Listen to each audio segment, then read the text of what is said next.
Welcome to the channel.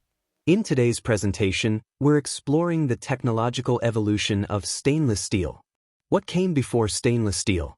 Before this resilient material became a global standard, industries relied on far more corrosive alternatives. We will be analyzing the materials and methods used in the era preceding its discovery.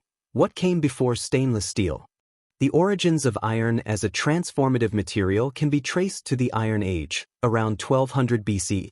Before this period, bronze, an alloy of copper and tin, dominated the production of tools and weaponry. Although bronze was relatively easy to manipulate, it lacked the strength and durability required to meet increasingly complex human demands. In contrast, iron offered superior hardness and was more abundant. However, it presented significant challenges in extraction and processing. Early metallurgists gradually developed the ability to smelt iron ore at high temperatures and forge it into practical implements, marking a pivotal advancement in technological capability. Despite its advantages, iron possessed a significant drawback. It was highly susceptible to corrosion.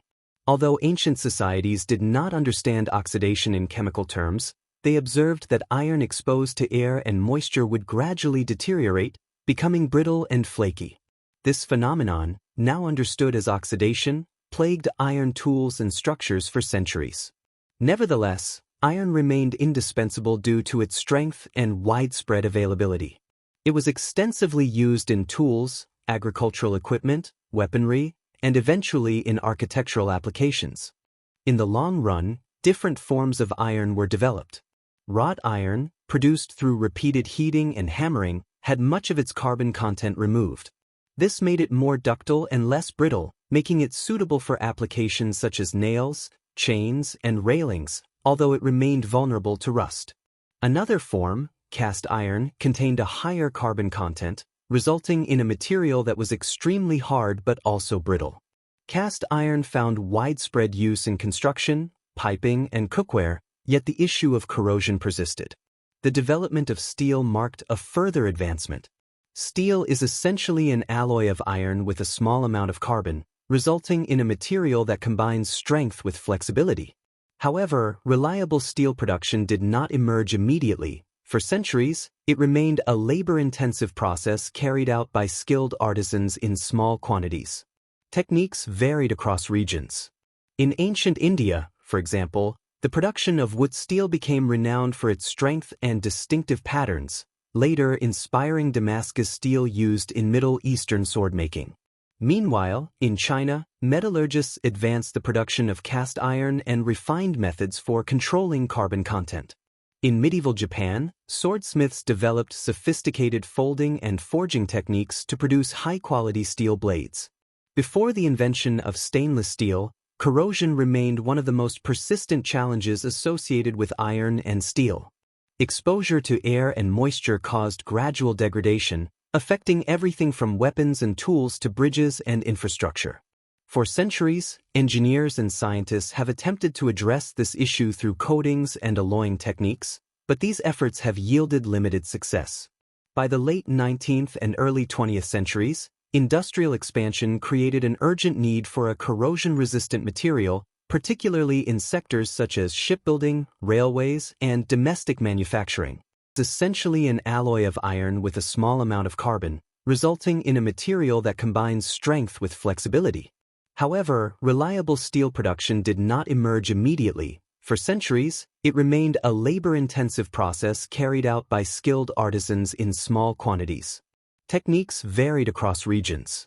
In ancient India, for example, the production of wood steel became renowned for its strength and distinctive patterns, later inspiring Damascus steel used in Middle Eastern sword-making.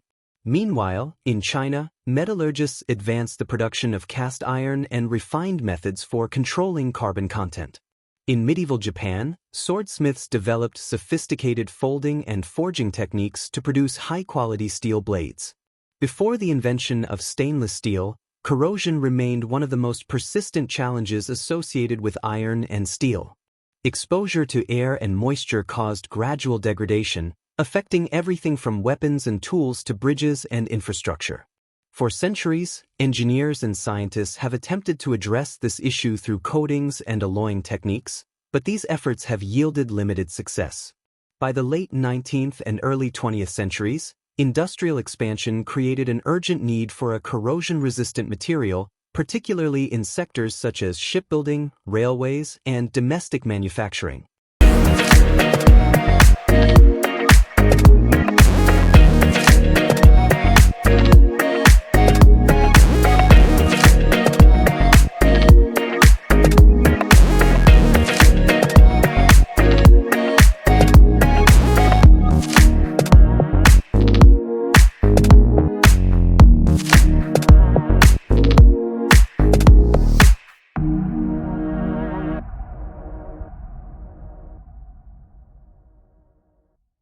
A significant breakthrough occurred in Sheffield, England, through the work of Harry Brearley. Born in 1871 in a city renowned for its steel production, Brearley began his career modestly as a laboratory assistant. Over time, he developed a strong interest in metallurgy and became a skilled metallurgist. In the early 20th century, he was tasked with improving the durability of rifle barrels, which were prone to rapid wear due to high heat and pressure. In 1913, while experimenting with various alloys, Brearley produced a steel containing approximately 12.8% chromium and a low carbon content. He observed that, unlike other samples, this alloy did not rust even after prolonged exposure. Although his initial objective had been to improve weapon durability, he soon recognized the broader significance of his discovery. Chromium played a crucial role by forming a thin, protective layer of chromium oxide on the surface of the steel. This layer prevented further corrosion and had the ability to self-repair when damaged, provided oxygen was present. Brearley initially called it rustless steel, but that name didn't sound quite right for marketing. But it was later renamed stainless steel. Its first major application was in the cutlery industry, for which Sheffield was already famous. Stainless steel proved highly effective, as it resisted staining, corrosion, and maintained sharpness over time. Once stainless steel entered the market, its uses expanded rapidly. Its adoption quickly expanded beyond cutlery to include surgical instruments, chemical processing equipment, food production machinery, and architectural structures. By the mid-20th century, stainless steel had become one of the most important industrial materials worldwide. Although Brearley's contribution was significant, he was not the sole figure involved in its development. Other metallurgists, including Eduard Maurer and Benno Strauss, were independently experimenting with chromium steels during the same period. The chromium in the alloy reacts with oxygen in the air to form a thin transparent film of chromium oxide. This layer prevents rust from forming, essentially shielding the steel underneath. Even if it gets scratched, the protective layer repairs itself as long as oxygen is present. That's why stainless steel is more resistant than ordinary steel. Interestingly, today, earlier forms of iron and steel continue to play vital roles.